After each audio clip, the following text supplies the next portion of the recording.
Hi, my name is Neil Ticktin. I'm the editor-in-chief and publisher of MacTech Magazine. We're here this week in San Francisco at WWDC. Two on MacTech together are doing a bunch of interviews with developers to find out their reaction of the keynote yesterday, to see what's going on this week, and also see what's going on with their products and company as well. With us right now is the founder of Tumult, Jonathan Deutsch, and I wanted to welcome you here as first. Good to be here. So what did you think yesterday of the keynote? What did you think of it overall, and what were It was an exciting keynote, especially because we got to see new hardware. So whenever you get new hardware revealed, that to me always just like makes my heart flutter. Exactly. True geek at Apple, geek at heart, right? Yes, very much so. I mean, that's why I do Mac development, because I love the Mac. And so it was great seeing, first of all, new MacBook Airs, because I use a MacBook Air. I love the MacBook Air. But also the Retina display MacBook Pro, which is a completely new product, a new product category for Apple. Yeah. And so I think, from our perspective, being able to adopt Retina display and seeing that on a Mac is something entirely new. And so from a developer, that just is a whole new world that we're going to have to explore. Right. What does artwork look like when it's in a Retina display? And then beyond that, it just really is a whole new laptop where the form factor is completely different. Apple rethought a lot of different things. Yeah. Hopefully it'll be quieter too. It was interesting because if you look on the side of it, there's these three little vent holes down the back, and then the back end has this massive air bay that's coming out of it. So clearly they're worried about heat dissipation with the new processors and whatnot in there. So. Well, I think the big thing is the graphics card, right? Yeah. Because to drive a display that big, you have to have a really powerful graphics card. Right, absolutely. And and it's got a lot of battery, and it's got a lot of everything. It seems to be in there. So there's quite a bit going on. It's kind of funny. We were kind of joking yesterday as they were doing the keynote as to what we thought the thing was going to be called. And he kept trying to figure out. They didn't really ever name it until the end. They suddenly have a slide up that says the Retina display. So how does this impact your products more directly? Anything interesting there, or is it just more, better, faster, really? Well, I mean, so for something like a Retina display Mac, you always have to, basically redo all the artwork in the app, make sure it's actually going to look correct, work correct.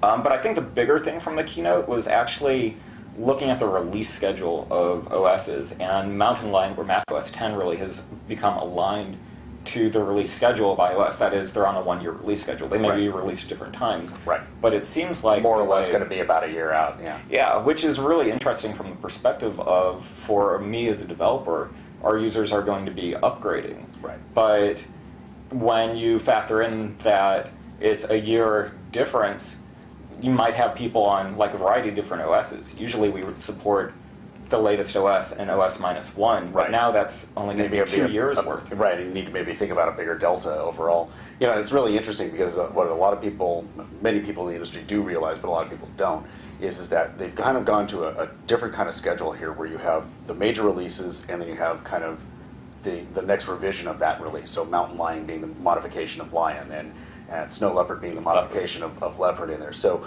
one of them ends up being kind of more of a user release that has a lot more new features, and the other one is kind of more of a developer release in a lot of ways. Although, in fairness, there's new features on each of them, otherwise they wouldn't be able to get anybody to upgrade. But I think it gives them kind of the ability to kind of do that rapid fire schedule of every other year being the bigger jump, overall. But, I mean, you definitely have to have carrots for users as well. Yeah. Which is what I'm looking forward to. So tell me a little bit about what you guys are doing. Okay, so Tumult makes HTML5 designer tools. Our big one is called Hype, and it lets people do animated web content. Yeah. So animations that would work on the iPad and the iPhone, similar to Flash, but it actually works on those devices. Right. And so we really wanted to put a lot of the power of WebKit into the hands of everyone and be on the bleeding edge of WebKit features and let people take advantage of that and do all kinds of animations. Cool. And any major releases coming up here? Or what did you guys just release one? I can't remember. We released about a major revision about 3 months ago. About 3 months ago, yeah. And so that's actually seen a lot of adoption. A lot of people have used it. We had our 1.0 and that was our 1.5, so it was really shoring up a lot of kind of maturity features for a product. With 1.0, you want to get the minimum viable product is what people call it. I think we went a little bit beyond that, but we realized, well, there's all kinds of things that we're probably missing in. The question was, which direction should we go? Which direction should users, what direction do they want? And so 1.5 was a big release for us that had a lot of maturity in the product, but the interesting thing is it also had iBooks author export. Right. which in the grand scheme of features was a small feature, but it let people easily take, an infographic. All this work that they're doing and Yeah. working and making it go to the next step. So. Yeah, like if you're a teacher doing, Right. a lesson that has animations on it or an infographic, you could just take that and immediately put it in iBooks Author. Very cool. And that was a huge feature for us, and Apple loved it too. Yeah. So how do people find out about the product? So you can go to tumult.com/hype. It's the easiest way to find out about our product. Or if we're on the Mac App Store, so you can just type in hype, HYPE. It's pretty simple. Right. Mac And App Store. Tumult, you spell? TUMULT. Got it.